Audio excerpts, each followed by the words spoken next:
जो ये बीड़ा उठाया है आदरणीय प्रधान जी का भगवान श्री कृष्ण की प्रतिमा के साथ में, ये जयंती 23 अप्रैल को वहां पर मनाई जाएगी और इसमें विशेष रूप से मुख्य अतिथि के रूप में देश के उपराष्ट्रपति माननीय जगदीप धनखड़ जी इसमें उपस्थित रहेंगे और हरियाणा के हर कोने से, न केवल जाट समाज के जिस समाज से धन्ना भगत जी हुए, बल्कि सब समाज के लोग इसके अंदर भाग लेंगे और एक भव्य कार्यक्रम उस दिन 23 अप्रैल को होगा।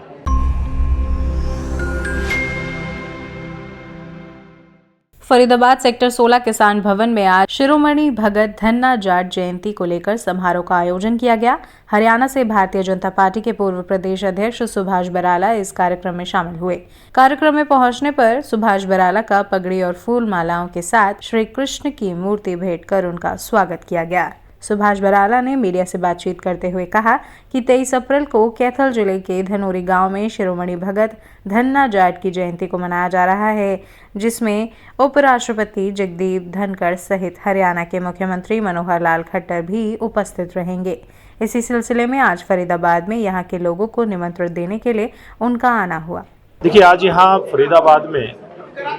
इस किसान भवन के अंदर जाट समाज के व अन्य समाज के जो प्रमुख यहाँ इस जिले के अंदर हैं, उनकी बैठक यहाँ पर हुई है और इसमें 23 अप्रैल को जो धन्ना भगत जी की जयंती मनाई जाने का कार्यक्रम तय हुआ है कैथल जिले के धनोरी गांव में, उसका निमंत्रण देने के लिए मैं आया था। यहाँ पर समाज के प्रमुख लोग यहाँ पर उपस्थित हैं, यहाँ पर राजनीतिक क्षेत्र के लोग भी उपस्थित हैं और ये कार्यक्रम जो 23 तारीख को 10 बजे धनोरी गांव के अंदर होगा, इसमें मुख्यमंत्री मनोहर लाल जी जिन्होंने पहल की है इस बात की, और मैं आपके माध्यम से उनका धन्यवाद भी करना चाहूँगा कि हर समाज के इस प्रकार के जो संत महात्मा हुए हैं उनकी जो जयंतियाँ हैं वो सरकारी स्तर पे मनाएं और ये जयंती 23 अप्रैल को वहाँ पर मनाई जाएगी और इसमें विशेष रूप से मुख्य अतिथि के रूप में देश के उपराष्ट्रपति माननीय जगदीप धनखड़ जी इसमें उपस्थित रहेंगे और हरियाणा के हर कोने से, न केवल जाट समाज के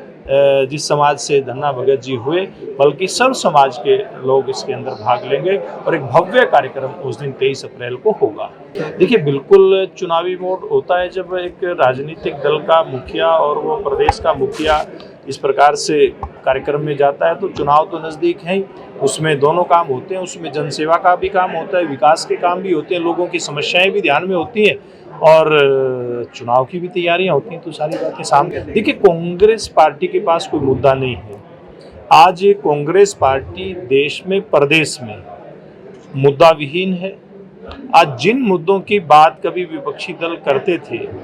आज एक भी मुद्दा किसी भी वर्ग के सामने नहीं है।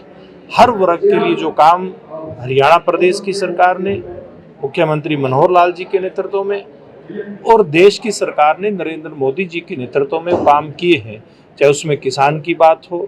गरीब मजदूर की बात हो, चाहे उनकी शिक्षा की हो, चाहे चिकित्सा की हो, आयुष्मान योजना जैसी योजनाएं दे करके कैसे गरीब को बचाया जा सकता है, ऐसे अनेक उदाहरण हमारी सरकारों ने प्रस्तुत किए हैं। इसलिए विपक्षी दलों के पास, उनके नेताओं के पास कोई मुद्दा नहीं है। मुद्दा विहीन विपक्ष कुछ ना कुछ ऐसी बातें करता रहता है। देखिए, निश्चित रूप से हरियाणा प्रदेश के अंदर जो बारिश हुई थी, ओलावृष्टि हुई थी, उसके कारण से फसल की कटाई में भी दिक्कत आई थी और शुरू में फसल की बिक्री में भी दिक्कत आई थी, लेकिन केंद्र सरकार ने हरियाणा सरकार के विशेष अनुरोध पर उसमें जो नमी है